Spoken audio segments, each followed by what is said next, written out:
Assalamualaikum teman-teman, selamat berjumpa lagi dengan saya Abdurrahman dan bersama channelnya Inspirasi Hidup Sehat gitu teman-teman ya. Nah di season kali ini saya akan kembali menjawab pertanyaan-pertanyaan yang ada di kolom komentar. Nah makanya bagi teman-teman yang merasa bertanya di kolom komentar, tolong tonton videonya sampai habis, jangan di skip biar kalian nanti mengerti, biar kalian nanti paham. Dan kalau seandainya kalian mengerti dan paham, kalian bisa menanganinya dengan mudah seputaran sensasi yang kalian pertanyakan. Nah itu teman-teman ya. Nah makanya tolong tonton videonya sampai habis, jangan di skip. Dan kemudian seperti biasa ya, bagi teman-teman yang mau bertanya tentang seputaran gangguan asam lambung dan psikosomatis, alangkah baiknya kalian tonton dulu video-video saya sebelumnya, karena untuk seputaran gangguan asam lambung dan psikosomatis semuanya sudah saya share, dari mulai cerita saya yang terkena gangguan asam lambung dan psikosomatis, kemudian merasakan 1001 macam sensasi yang sangat tidak nyaman, itu sudah di-share teman-teman ya. Dan kemudian bagaimana cara menangani setiap sensasi yang hadir, itu juga sudah di-share. Nah makanya biar lebih jelas, biar lebih detail, alangkah baiknya kalian tonton dulu video-video saya sebelumnya. Nah itu teman-teman ya. Dan kemudian bagi teman-teman yang baru bergabung juga, seperti biasa juga, kalau seandainya kalian belum subscribe channelnya, mohon videonya itu di subscribe dulu. Karena untuk subscribe itu tidak memerlukan biaya, tidak memerlukan pendaftaran. Jadi subscribe itu adalah hal yang sangat mudah sekali bagi teman-teman lakukan ya. Jadi teman-teman itu cukup memijit saja tulisan subscribe, biar kenapa? Jujur ya, biar videonya itu cepat berkembang dengan baik. Dan kalau seandainya videonya itu berkembang dengan baik, sudah barang tentu itu akan menambah semangat tersendiri buat saya untuk terus nge-share tentang seputaran gangguan asam lambung dan psikosomatis ini terhadap kalian. Kemudian yang lebih penting dan yang lebih utamanya, tekan juga tombol lonceng sama tombol like-nya ya. Biar kalian itu dapat notifikasi atau pemberitahuan video saya yang terbaru. Karena saya itu akan terus nge-share tentang seputaran gangguan asam lambung dan psikosomatis ini terhadap kalian, dengan tujuan semoga saja videonya itu menjadi wasilah atau jalan keluar bagi kalian yang sedang mengalami gangguan asam lambung dan psikosomatis hingga membaik ya, apalagi sampai sembuh total. Amin ya robbal alamin. Ya minimal hanya memberikan motivasi saja, atau lebih minimalnya lagi hanya sekedar menemani kalian yang sekarang sedang merasakan tidak nyamannya dari gangguan asam lambung dan psikosomatis. Nah itu teman-teman ya. Nah kembali lagi ke pokok pembahasan teman-teman ya. Di sini pertanyaannya sangat banyak sekali. Tetapi kalau seandainya tidak terjawab semuanya, mohon maaf sekali karena memang keterbatasan waktu gitu teman-teman. Tetapi bagi teman-teman yang tidak terjawab itu sebetulnya kalian gak usah kecewa, kalian gak usah bingung teman-teman ya. Tentang seputaran gangguan asam lambung dan psikosomatis yang kalian alami saat ini, itu sebetulnya bakalan membaik lagi teman-teman ya, bakalan sehat lagi, bakalan sembuh lagi teman-teman ya. Walaupun tanpa diapa-apain, jujur, walaupun tanpa diapa-apain, kalian itu bakalan sehat, bakalan sembuh. Karena gangguan asam lambung dan psikosomatis itu tidak berbahaya, hanya mengganggu saja. Nah itu teman-teman, cuman perbedaannya, orang yang diapa-apain, contoh misalkan melakukan konsisten melakukan metodenya teman-teman ya, 3P-nya, itu pasti kalian itu bakalan lebih cepat membaiknya ketimbang sama yang tidak diapa-apain. Yang tidak diapa-apain bakalan sembuh, cuman mungkin durasinya agak begitu lama. Nah itu teman-teman, nah, makanya sekarang kembalikan lagi sama Anda, kalau seandainya kalian pengen cepat membaik ya alangkah baiknya kalian konsisten saja terhadap metodenya teman-teman. Nah makanya bagi teman-teman yang sekarang pengen lebih cepat membaik, makanya tonton videonya sampai habis. Nah itu teman-teman ya. Pertanyaan yang pertama Kang Yosep nih, ada dari Bus Tommy ini. Tubuh kayak terasa panas, tapi nggak terlalu panas, hilang timbul. Apakah Bapak mengalaminya? Saya mengalaminya, teman-teman. Kang Yosef dulu ngalaminya nggak? Mengalami pasti. Saat terkena gangguan asam ya? Karena kan kalau asam lambung kita sedang meningkat berlebihan, Tarikan tuh, suaranya tekan dengnya kan? sensasi panas itu kan udah dominan. Ya, betul, udah dominan. Terasa karena ya sifat asam lambung yang panas itu. Betul, jadi ketika saat terkena gangguan asam lambung itu bisa saja nilai keasamannya bertambah, Kang Yosef. Benar. Kemudian bisa saja asam lambungnya semakin bertambah. Nah itu sehingga ketika tidak normal seperti itu bisa menyebabkan panas teman-teman ya. Jadi kadang panas di perut, kadang panas di bagian dada. Itu saya alami juga, Kang Yosef juga dulu pernah mengalaminya teman-teman ya. Dan itu merupakan hal yang sangat wajar gitu teman-teman ya. Nah tetapi kadang hal yang wajar itu suka mengganggu Kang Yosef. Nah sekarang bagaimana solusinya biar tidak selalu hilang timbul seperti itu? itu kan dari asam lambung yang tidak normal ya. Nah makanya usahakan gimana caranya asam lambungnya itu biar tetap normal, biar tetap stabil gitu teman-teman ya. Caranya gimana? Yang pertama sudah pasti ya, orang yang aslam itu harus jaga makan. Nah jadi dijagalah jenis makanannya, jangan sampai kalian itu mengkonsumsi makanan-makanan yang bisa memicu asam lambung itu nggak normal kembali. Itu yang pertama. Kemudian yang keduanya, usahakan minumnya minimal 8 gelas dalam sehari, jangan sampai kurang teman-teman, karena air mineral itu bisa membantu menetralkan asam lambung kita yang sedang tidak normal. Mari berpikir logika saja. Kalau misalkan ada penambahan keasaman teman-teman ya, keasamannya asam lambung, kalau seandainya kita sering mencampur dengan air hangat gitu teman-teman ya, itu nilai keasamannya itu berkurang teman-teman ya. Sudah pasti nanti asam lambung kita itu stabil, normal, dan kemudian sensasi panas itu nggak ada teman-teman ya. Nah itu untuk orang-orang yang terkena gangguan asam lambung nggak ada psikosomatis. Jadi panas di sini kalau seandainya panas itu bagian perut, bagian dada gitu teman-teman. Tetapi ada juga orang yang terkena asam lambung gak ada psikosomatis, itu panasnya itu panas meriang. Misalnya seperti itu, Kang Yosef. Nah biasanya untuk panas meriang itu sebetulnya efek atau dampak ketika kita stres teman-teman, terlalu banyak pikiran. Orang yang terkena gangguan asam lambung gak ada psikosomatis biasanya berpikirnya itu, stresnya itu terhadap penyakit-penyakit yang berbahaya. Banyak ketakutan di situ, takutnya ini penyakit yang berbahaya, takutnya ini menyebabkan kematian. Nah itu teman-teman, tanpa disadari kalau seandainya kita selalu berpikir seperti itu menjadi stres tersendiri teman-teman. Dan ketika stres banyak penegangan, sudah pasti nanti kita juga punya meriang-meriang nggak jelas gitu teman-teman. Dan kadang hari ini meriang kok, nanti sorenya enggak, nanti meriang lagi, enggak lagi, selalu seperti itu teman-teman. Makanya usahakan untuk orang-orang yang terkena gangguan asam lambung dan psikosomatis, ketika mempunyai panas-panas meriang seperti itu, usahakan hindari stresnya, kemudian perbanyak minumnya, kemudian kualitas tidur di malam harinya itu harus bagus gitu teman-teman, biar cepat berlalu sensasinya. Nah itu teman-teman ya. Kemudian yang kedua nih dari siapa ini Kang Yosef nih? Siti Sulaiko ini. Dari Siti Sulaiko. Sering sendawa, kalau tidak sendawa suka mual dan sesak, gimana solusinya? Sering sendawa itu teman-teman ya dikarenakan memang gasnya masih berlebih di dalam lambung kita teman-teman ya. Nah kenapa orang yang kebanyakan gas di dalam lambung itu sering sendawa teman-teman ya? Karena sifat gas itu ya menekan teman-teman. Jadi kalau seandainya kebanyakan gas, akhirnya menekan ke bagian esofagus, akhirnya ketika keluar melewati esofagus, akhirnya kita sendawa. Nah itu teman-teman. Nah sekarang solusinya gimana? Perbanyak minum saja teman-teman. Dan untuk sendawa itu sebetulnya bagus teman-teman ya. Yang harus kalian pikirkan itu gimana caranya kalau seandainya asam lambungnya tidak normal, kemudian banyak gasnya tapi tidak bisa sendawa teman-teman. Nah lebih gak nyaman, karena ya seringnya itu mual, kadang muntah juga. Nah itu teman-teman. Nah tetapi kalau misalkan kalian sering sendawa ya itu bagus teman-teman. Tetapi kalau misalkan kalian pas itu sering mual nih karena memang banyak gasnya nggak bisa sendawa misalnya seperti itu, ya langkah baiknya kalian pancing saja dengan sering minum teman-teman ya, karena dengan sering minum itu bisa memancing sendawa kita. Dan kalau seandainya sudah sendawa biasanya agak enakan. Nah itu teman-teman, makanya pahami saja ke sana. Nah kemudian selanjutnya ya dari Yose Aries Nur.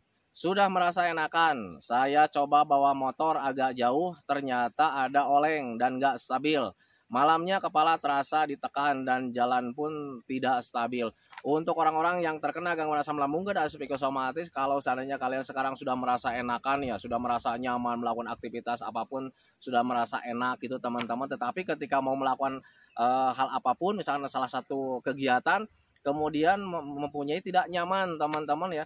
Nah itu berarti kalian tinggal butuh pembiasaan teman-teman ya. Saat terkena gangguan asam lambung dan psikosomatis, jujur sepengalaman saya dan kita berdua itu, asam lambung kita itu membuat kehidupan kita itu kembali dari nol teman-teman ya.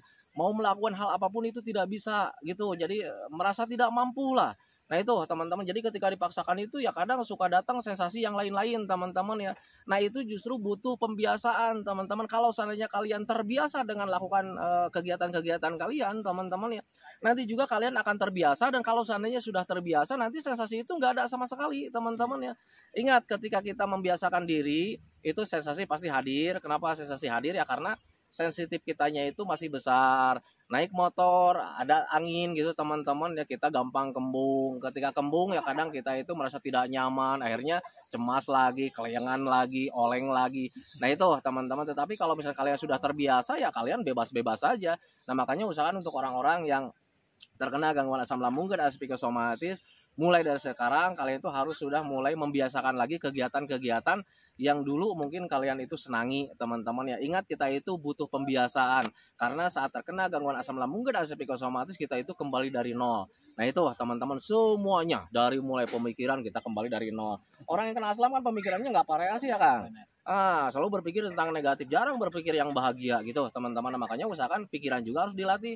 Melatihnya caranya gimana? Belajar masa bodoh tentang hal negatif teman-teman ya. Usahakan kalian harus sering berpikir tentang yang menyenangkan biar nanti pikiran kita itu bervariasi, ada rasa senang yang membangun gitu teman-teman. Sampai di perasaan juga kita itu harus dilatih lagi Kang Yosep, karena orang yang terkena aslam itu Kang Yosep juga kan dulu mengalami ya, setiap harinya perasaannya itu tidak nyaman, tidak ada rasa bahagia teman-teman. Makanya usahakan semuanya butuh dilatih lagi. Nah itu teman-teman, makanya pahami saja ke sana. Nah kemudian selanjutnya dari siapa ini Kang Yosep nih? Etep Hardiman. Etep Hardiman ini? Etep Hardiman. Nah ini dari Etep Hardiman.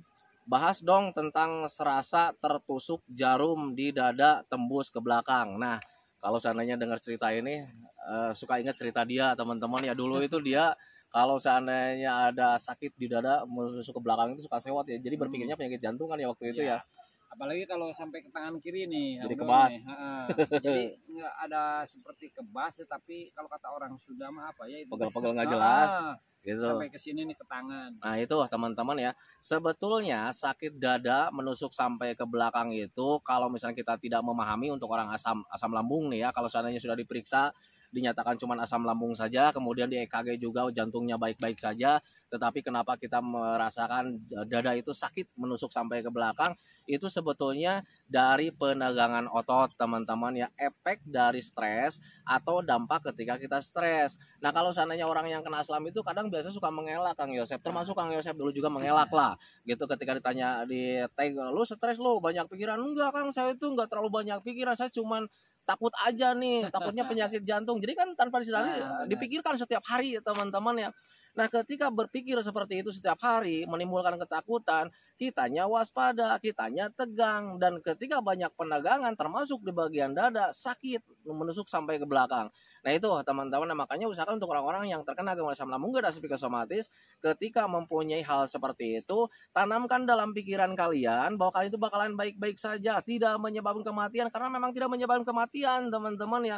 Itu sakit dada hanya penegangan otot saja gitu teman-teman ya, karena memang penegangan otot saja. Toh buktinya ketika di EKG kalian dinyatakan baik-baik saja. Tetapi sialnya untuk orang yang aslam itu kadang suka nggak percaya sama dokter. Kenapa ini ketika di EKG dinyatakan baik-baik saja, tetapi beda yang dirasa ini, jangan-jangan dokternya salah, jangan-jangan mesinnya yang salah. Yang salah itu bukan di dokter, bukan di mesin teman-teman, yang salah itu justru di pemikiran kalian. Kalian selalu berpikir tentang hal-hal negatif teman-teman, apalagi kalau seandainya sakit dadanya itu sebelah kiri Kang Yosep, kita itu berpikirnya itu wah penyakit jantung, padahal itu bukan teman-teman ya, itu cuman penegangan otot saja, efek dari stres, terlalu banyak pikiran. Kalau seandainya kalian mengelak juga, tolong diingat-ingat, apakah kalian setiap harinya selalu memikirkan tentang penyakit?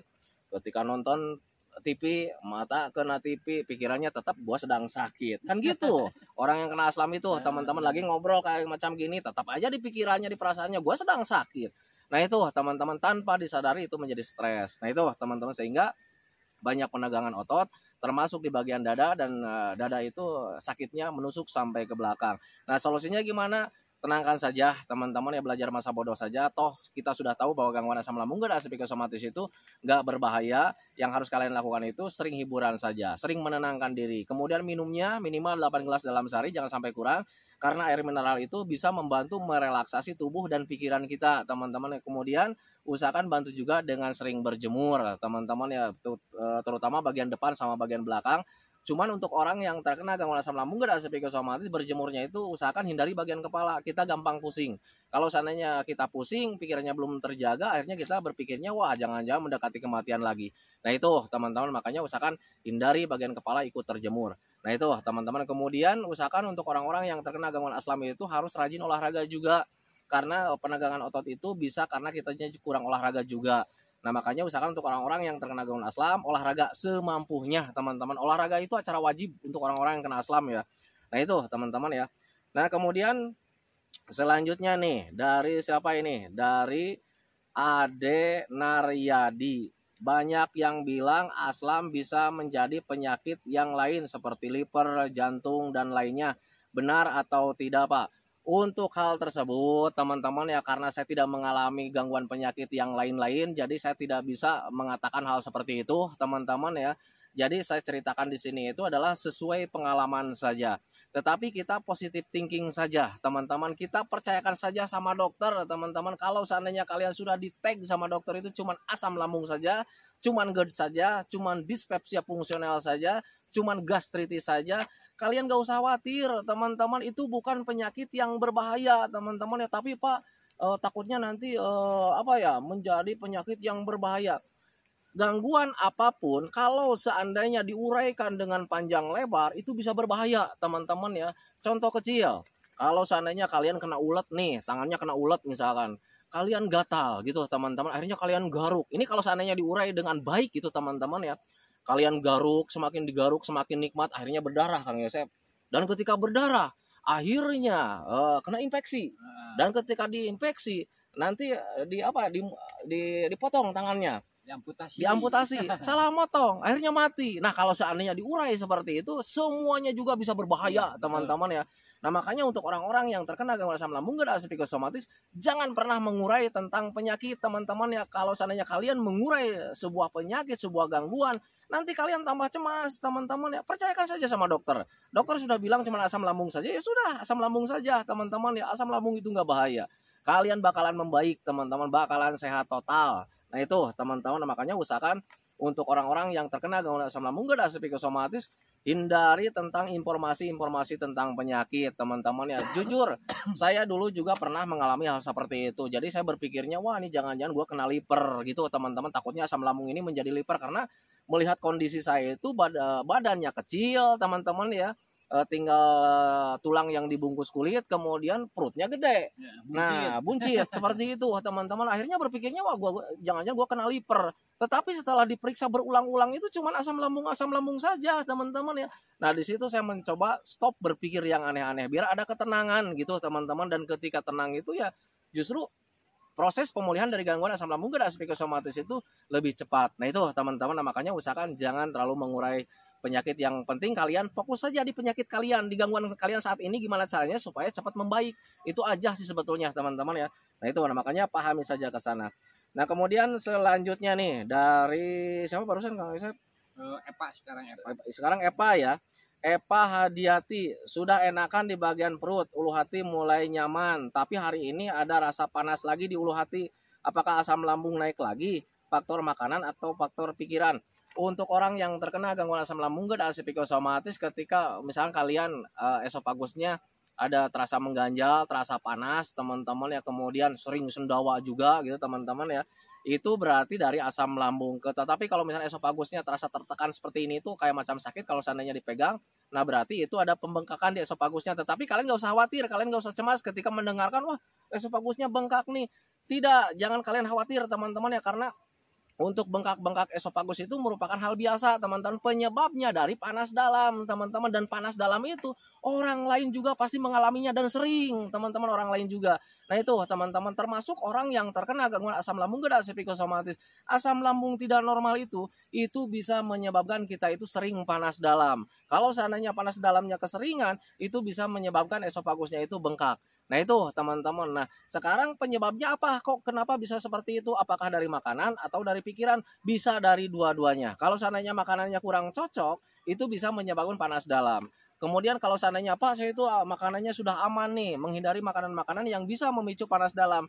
Apakah bisa dari pikiran? Bisa teman-teman ya, karena pencernaan dan pikiran kita itu saling berketerkaitan. Kalau seandainya pikiran kita ruwet, mumet, apalagi orang yang asam itu biasanya berpikirnya itu tentang penyakit teman-teman, tanpa disadari di situ ada stres sehingga menimbulkan asam lambung kita itu tidak normal, dan akhirnya ya pasti bisa panas dalam juga. Nah sekarang solusinya gimana? Apapun yang terjadi teman-teman ya usahakan makannya harus dijaga. Itu yang pertama, dari mulai jam makan sampai jenis makanan itu harus dijaga. Kemudian yang kedua, minumnya harus dijaga, jangan sampai kurang. Jangan pernah menyepelekan betapa pentingnya mineral itu teman-teman ya, usahakan kalian itu sering minum air hangat pelan-pelan, minimal 8 gelas dalam sehari, jangan sampai kurang.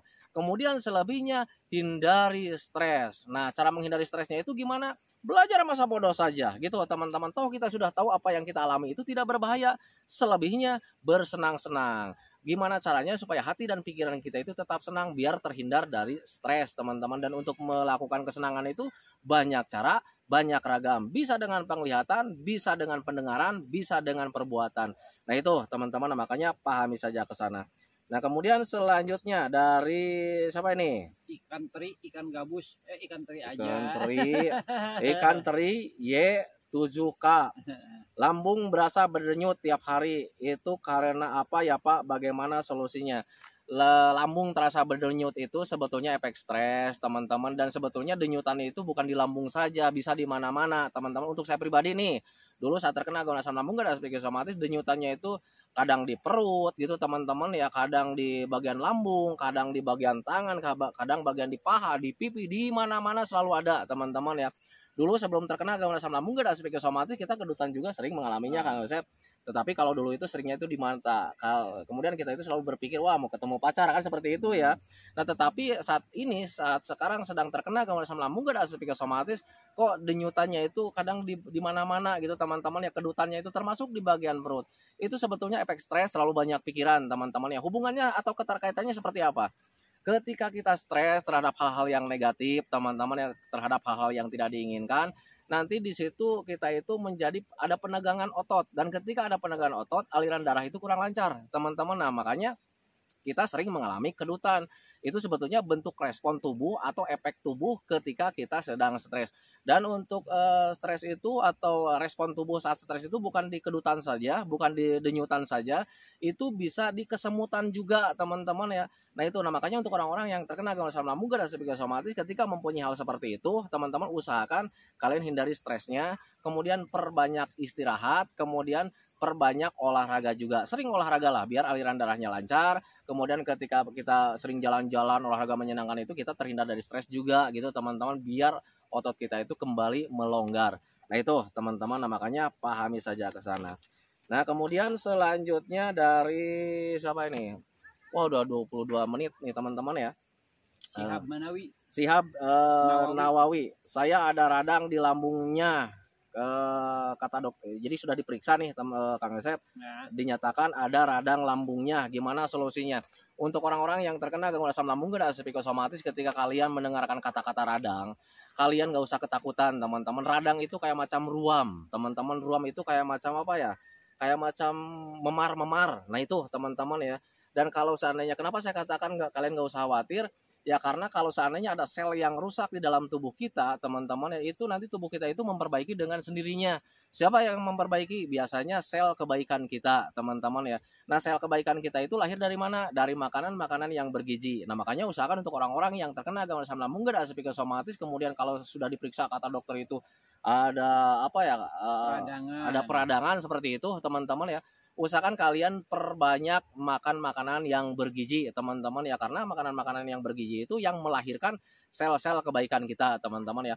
Nah apakah betul kalau seandainya kita tuh ada, kalau seandainya ada sel yang rusak itu bisa dibetulkan dengan sendirinya? Bisa teman-teman ya. Contoh kecil, kalau seandainya kalian teriris pisau, misalnya ada luka di bagian tangan nih, tanpa kalian tidak diapa-apain juga, tanpa kalian diobati, tanpa kalian diapa-apain gitu teman-teman ya, itu nanti lukanya bisa mengering dengan sendirinya. Nah itu teman-teman, siapa yang memperbaikinya? Itu yang namanya dengan sel kebaikan kita teman-teman ya, karena dalam tubuh kita itu ada yang namanya sel kebaikan kita buat pertahanan tubuh. Lahirnya dari mana? Dari makanan-makanan yang bergizi. Nah itu teman-teman. Kemudian bantu juga dengan sering minum gitu teman-teman ya, sering minum minimal 8 gelas dalam sehari, karena yang menghantarkan gizi-gizi ke tubuh kita itu dari darah. Dan kalau seandainya darahnya itu hampir 90% teman-teman ya, darah itu kandungannya cairan teman-teman. Nah makanya usahakan untuk orang-orang yang kena asam itu jangan sampai kita itu kekurangan cairan tubuh. Nah makanya usahakan minumnya minimal 8 gelas dalam sehari, jangan sampai kurang. Nah itu teman-teman ya. Kemudian selanjutnya dari siapa ini? Barusan dari Sihab Nawawi ya. Nah sekarang dari Aji Basa. Saya tinggal lemas biasa sama nyeri dada. Nyeri dada sudah saya sampaikan teman-teman. Kemudian tinggal lemas ya, berarti kalian tinggal sering makan saja, sering makan, sering ngemil, biar kebutuhan untuk tubuhnya itu terpenuhi. Kemudian latih aktivitas-aktivitasnya itu seperti biasa kembali, layaknya orang sehat gitu teman-teman. Karena memang pada dasarnya kalian itu sehat. Yang tidak membuat kalian sehat itu justru di pemikiran saja. Nah Nah itu teman-teman ya. Nah kemudian dari Adi Suwardi 9203. Adi Suryadi. Adi Suryadi ini ya? Iya. Adi Suryadi 9203. Kenapa telat makan suka bergetar? Salatri. Ya karena kurang energi Kang Abdul ya. Kurang energi. Jadi ketika orang yang terkena asam itu kalau seandainya telat makan itu cepet hilang teman-teman energinya ya, makanya paling gampang sekali gemeteran. Nah, makanya dokter juga selalu menyarankan untuk orang-orang yang kena asam lambung, orang yang kena MAH gitu teman-teman ya, jangan telat makan gitu, sering ngemil juga. Tujuannya biar kebutuhan untuk tubuh itu tetap terpenuhi setiap harinya, setiap jamnya bahkan. Nah itu teman-teman, karena kalau seandainya kebutuhan untuk tubuhnya nggak ada itu ya kadang kita gemeteran. Kalau orang Sunda bilang itu salatri ya Kang Asep. Nah itu teman-teman ya. Nah kemudian selanjutnya dari siapa ini? Maduri. Pak saya sudah membaik tapi kalau nyoba makan yang digoreng mudah panas dalam. Itu butuh pembiasaan kembali teman-teman ya, karena jujur saya juga dulu seperti itu. Udah mulai enakan nih ya, kadang ada hasrat ya untuk mengkonsumsi makanan-makanan yang lainnya. Tetapi ketika mengkonsumsi makanan yang lain kadang suka mencret juga teman-teman ya. Nah itu butuh pembiasaan teman-teman ya. Nah untuk pembiasaan ini kalian boleh mengkonsumsi makanan-makanan yang lain. Cuman catatan, jangan sampai berlebihan. Di awal-awal saya mencoba makanan-makanan yang lain itu ya cuman mencicipi saja. Jadi hanya sebatas ada rasa di mulut saja teman-teman ya. Kemudian karena sudah mulai terbiasa, akhirnya mulai punya keberanian Kang Osep ya untuk menelannya. Dan itu juga nggak terlalu banyak. Nah itu teman-teman, kenapa jangan terlalu berlebihan? Ya biar pencernaan kita nggak shock. Kalau pencernaan kita shock itu pasti menyebabkan panas dalam. Nah itu teman-teman, itu pengalaman saya dulu saat terkena asam lambung dan psikosomatis. Nah kemudian siapa lagi ini? Halan. Perut begah, hidung mempet, bikin sesak napas. Perut begah itu dari gasnya yang masih berlebih, teman-teman, dari asam lambung yang tidak normal. Normalkan asam lambungnya dengan cara seperti apa? Kembali lagi sama 3P-nya. Pola makannya tetap dijaga dari mulai jam makan sampai jenis makanannya dijaga. Kemudian hidung mempet itu dari panas dalam, teman-teman ya. Hidung mempet itu ada dua kemungkinan. Yang pertama dari virus influenza, yang keduanya dari panas dalam. Untuk kedua-duanya sama penanganannya. Hindari suhu terlalu dingin, hindari suhu terlalu panas. Kemudian perbanyak minumnya, minimal 8 gelas dalam sehari, jangan sampai kurang. Kemudian untuk bikin sesak napas ya, orang-orang hidungnya lagi mempet, napasnya pasti nggak nyaman teman-teman ya. Apalagi ada begahnya. Betul, kalau seandainya kalian konsisten melakukan hal seperti itu nanti juga membaik dengan sendirinya. Kemudian selanjutnya dipercepat saja Kang Yosep, satu lagi nih ya karena udah 27 menit nih. Dari Mukbang. Dari Doni Mukbang 7363 dari Cianjur nih. Dulu perokok, sejak kena aslam nggak ngerokok dan ngopi. Saya mau ngerokok dan ngopi lagi tapi takut, gimana solusinya? Untuk saya pribadi dulu membiasakan kopi itu cuman sedikit saja teman-teman ya, cuman 1 sendok di awal-awal melatih lagi. Sama rokok juga seperti itu, jadi saya ngerokoknya itu cuma 1 isap, saya taruh lagi. Jadi 1 batang itu bisa habisnya itu bisa 3 hari teman-teman ya. Lebay sih sebetulnya teman-teman ya, tetapi itulah bentuk pengakalan saya biar saya itu terbiasa kembali teman-teman ya. Karena jujur ketika kita habis 1 gelas kopi seperti itu, jujur saya nggak berani berbohong teman-teman ya, Kang Yosef juga dulu mengalaminya. Kelayangan ya, kelayangan, agak pusing, kemudian perut aja nggak enak, perut nggak enak ya, akhirnya cemas hadir lagi gitu teman-teman. Makanya usahakan ketika mau ngopi itu, saya dulu sering ajak teman-teman ya. Jadi kalau mau ngopi ajak teman, kopinya kasihin ke orang lain, saya ngopinya cuma 1 sendok gitu teman-teman. Termasuk rokok, ketika mau rokok saya rokok 1 batang itu nggak semuanya habis, 1 sedot udah kita taruh lagi, besoknya saya sambung lagi, selalu seperti itu. Nanti kita mulai terbiasa itu kalau seandainya rasa cuek ada Kang Yosef, ada rasa cuek, kemudian ketika di situ kita mulai terbiasa dan sekarang itu sudah bisa ngerokok dan ngopi lagi. Nah itu teman-teman ya. Nah itu teman-teman ya videonya, karena memang durasinya sekarang sudah 28 menit lebih, jadi videonya sentikan. Di sini pertanyaannya masih banyak juga, tetapi belum bisa saya sempat jawab. Mohon maaf sekali karena memang keterbatasan waktu. Nah itu teman-teman ya. Nah itu teman-teman ya videonya, semoga saja videonya itu menjadi wawasan buat kalian, semoga saja videonya itu menjadi pencerahan buat kalian ya, minimal hanya sekedar menemani kalian lah yang sekarang sedang merasakan tidak nyamannya dari gangguan asam lambung dan psikosomatis. Kemudian seperti biasa sebelum saya akhiri videonya, saya selalu mendoakan sama teman-teman itu, semoga saja teman-teman itu cepat sehat lagi, cepat sembuh lagi, cepat kembali lagi keadaan kalian dulu, baik semangatnya, moodnya, tertawanya, pokoknya kehidupan kalian yang berwarna itu semoga saya cepat kembali lagi, karena memang saya yakin 100% bahwa keadaan kalian yang dulu itu sangat dirindukan sekali. Nah itu teman-teman, kemudian doakan kita berdua juga teman-teman, biar kita berdua itu tetap sehat, tetap kuat, tetap ceria, agar masih bisa tetap menemani kalian. Nah itu teman-teman, saya hentikan videonya teman-teman ya. Assalamualaikum warahmatullahi wabarakatuh.